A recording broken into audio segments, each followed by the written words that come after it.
Minggu, selamat pagi ya Tuhan. Tetap semangat ya, dengerin Panjang Rohani dengan Nia dan Feby di Surabaya. Injil pada hari ini diambil dari Injil Matius, perumpamaan Yesus tentang talenta. Seorang tuan yang memberikan talenta kepada hamba-hambanya. Ada yang diberi 5 talenta, ada yang diberi 2, dan ada pula yang diberi 1 masing-masing dengan kesanggupannya. Yang diberi 5 memperoleh laba 5, yang diberi 2 memperoleh laba 2. Tetapi yang diberi 1 memendamnya di dalam tanah, tidak memperoleh laba. Kepada yang menghasilkan talenta dengan labanya, 5 talenta menjadi 10, dan 2 talenta menjadi 4. Sang tuan mengatakan, "Hamba yang baik dan setia, engkau telah setia dalam perkara-perkara yang kecil, maka kepadamu akan diberikan tanggung jawab yang lebih besar." Saat ekonomi masih belum stabil, tak apa bila berani menahan lapar. Karena kamu setia dalam hal kecil, maka ku beri tanggung jawab yang besar. Kesetiaan adalah ukuran keberhasilan kita. Kita dipanggil untuk setia dalam segala hal dari yang paling kecil.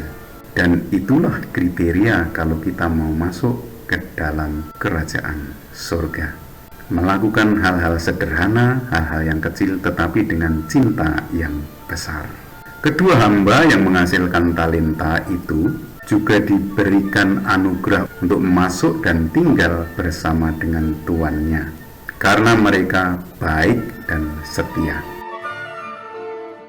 Balita selalu berwajah ceria karena tak ada dendam di kalbu. Kamu hamba yang baik dan setia, masuk dan tinggallah bersama tuanmu.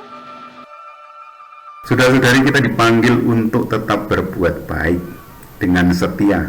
Entah perbuatan baik kita itu diakui orang, atau orang tidak peduli, atau bahkan mengejek, atau bahkan memusuhi. Perbuatan baik itu bukan dimotivasi supaya kita diterima oleh mereka, supaya kita dipuji oleh mereka.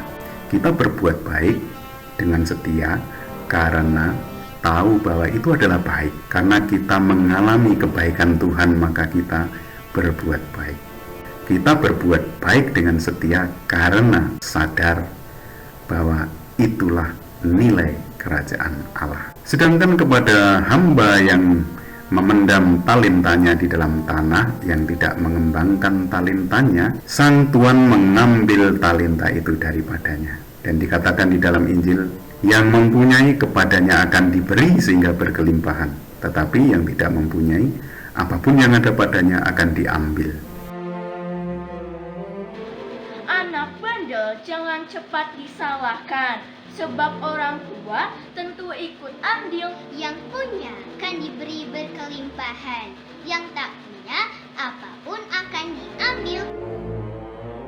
Dulu waktu masih remaja, saya itu pandai memanjat pohon, termasuk memanjat pohon kelapa. Baru-baru ini saya pulang kampung dan pengen sekali merasakan nikmatnya kelapa muda, dan saya mencoba untuk memanjat pohon kelapa. Tidak terlalu tinggi, tetapi ternyata sama sekali tidak bisa. Kalau kita tidak pernah mempraktekkan apa yang ada pada kita, akhirnya malah diambil. Itulah gambaran juga untuk semua rahmat-rahmat yang sudah kita terima dari Tuhan. Jika itu tidak kita kembangkan, kita dianugerahi dorongan spiritual untuk mengasihi, untuk mengampuni, untuk membantu, untuk bekerja sama, maka kita dipanggil untuk mempraktekkannya. Bila kemampuan spiritual kita itu menjadi semakin berkembang, kita menjadi saksi-saksi kerajaan surga yang sudah hadir di tengah-tengah dunia ini. Amin. Et benedictio Dei omnipotentis, Patris, et Filii, et Spiritus Sancti, descenda super vos, et maneat semper. Amen. Terima kasih, berkah dalam.